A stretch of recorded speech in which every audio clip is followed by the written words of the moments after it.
Jesu Christa mina ilengai omta insungmi te tulni som lagiet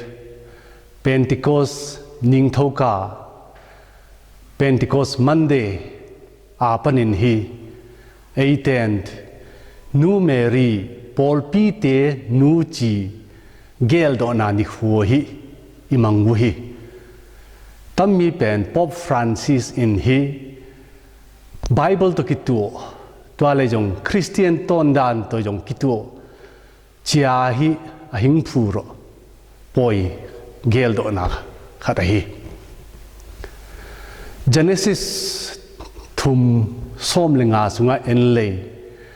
Adam le Evin mona abol jo gelin gulpi kunga pasienin numaya pana hing pieng ding atant nalu atuan chim ding hi guai ding hi chin anagen hi toale zonk Isaiah sagi som leli mika nga niya panin thumtan sim leihin tammi hundam pa hing pian na ring nupi nu pen hi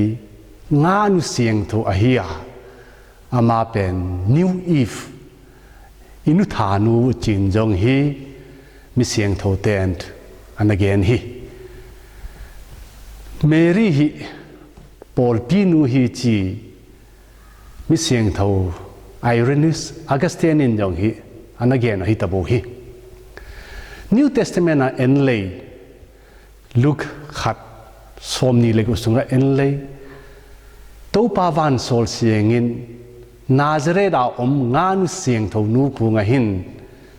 Mary zan hi naw na nei dinga na naw pen hagaw sieng tho that na to na nei ding amin Jesu hi sa in chin hi again ha khumi pen hi le Luke chapter 2 ni ya en kya le hin Bethlehem hin naw nge ananei wa kel ngoi chingten van sol sengin aget pi bangin hi avamu tawa anu Mary jong amu hi tamya I theiring a hi le hin ip tha pana hing pieng pasal pan Satan gulpi lu hi tuon guiding chi kichen tai ni thei wo hi John chapter niya kenan mo poya en kya le to pa Jesu Christa in ama pasien hi chia hi anwa zui te athei sa na ring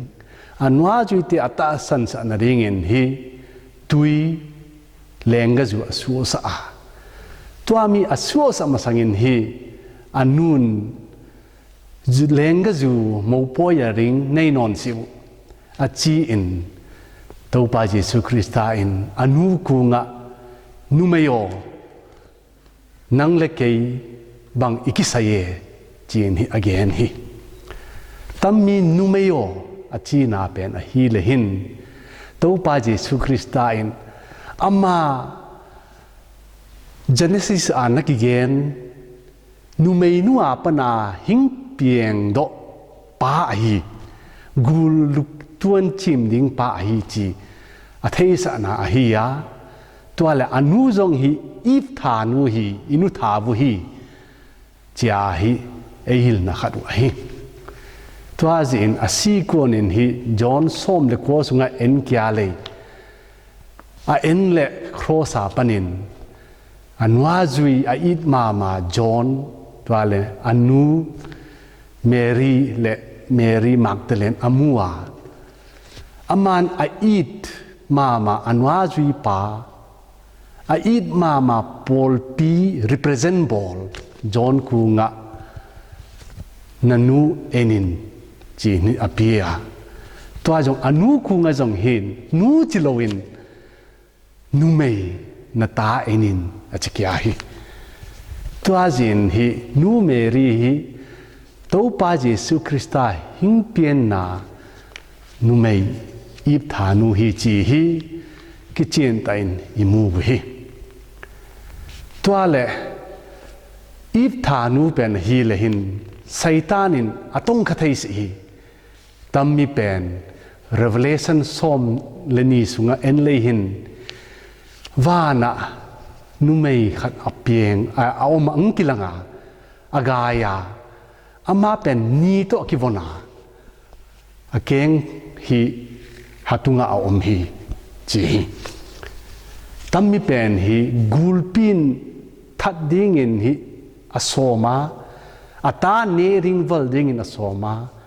azos hi tamin en kya le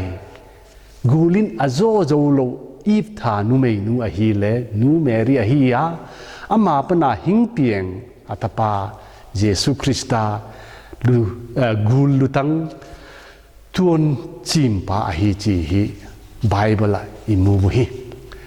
tuale miseng tho Paulin Corinthian som lani apan som le thum dan sim le hin to pa Jesu Krista ta sa hi apol pi a hi a chi hi apol pi hi to pa Jesu Krista ta sa hi le to pa Jesu Krista hi nu Mary tapa a hi le hin Paul pi hi nu Mary di nga hi atate a hi ya Paul pi ri nga hi nu Mary hi inuvu a hi